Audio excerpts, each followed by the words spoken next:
Welcome back to Passion Driven Ministry. This your brother, Renard Robinson, coming back at you with another word for today. Today I want to pose a question. The question is experience the best teacher? I want you to think about that for a minute. There was two brothers, and they were arguing, a younger and an older brother, about their advantage over one another. And the older brother said to the younger brother, "My advantage over you is my experience." The younger brother said to the older brother, "You're right. But my advantage over you is I learn from all your mistakes and I avoid them." Yeah, the younger brother had a powerful point. And that point is we can learn from the experiences of other people. And we can avoid a lot of mistakes by learning from others. And that's what gives us hope to say if someone else can do it, we can do it. We can eliminate mistakes and we can do things right, decently in order. And when we do things decently in order by disciplining ourselves, then we can avoid many problems that can get us in a world of trouble. And so eliminating mistakes is very important in life, and meeting the needs of our obligations, taking care of our responsibility, choosing our response to life, very important. In 2 Corinthians 13:5, it says, "Examine yourself to see whether you be in the faith, to prove your own self, to know ye not your own self, how Christ be in you, except you be a reprobate." A reprobate is a person who's totally rejected by God. And experience is a good teacher, but we have to evaluate our experience. We have to examine ourselves. We have to look at ourselves and take a realistic look in the quality of our lives.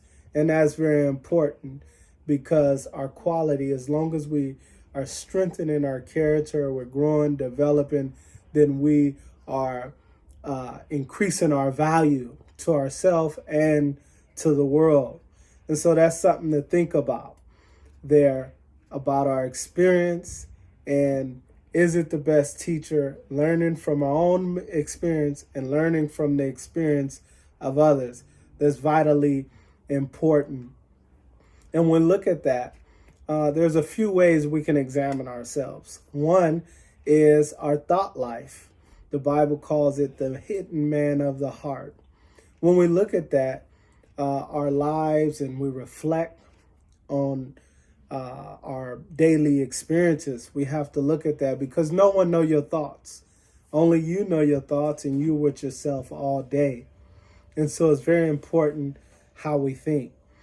Then let's look at a verse. Let's look at Philippians 4:8.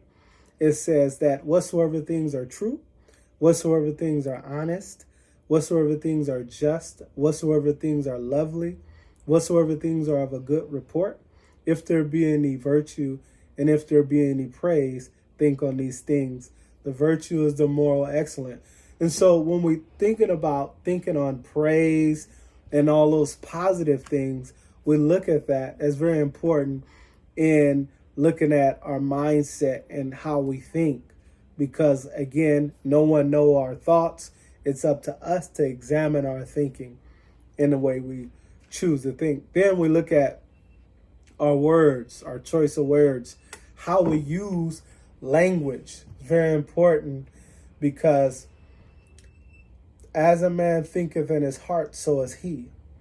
And we express ourselves through words as a result of what's in our heart. So we look at that.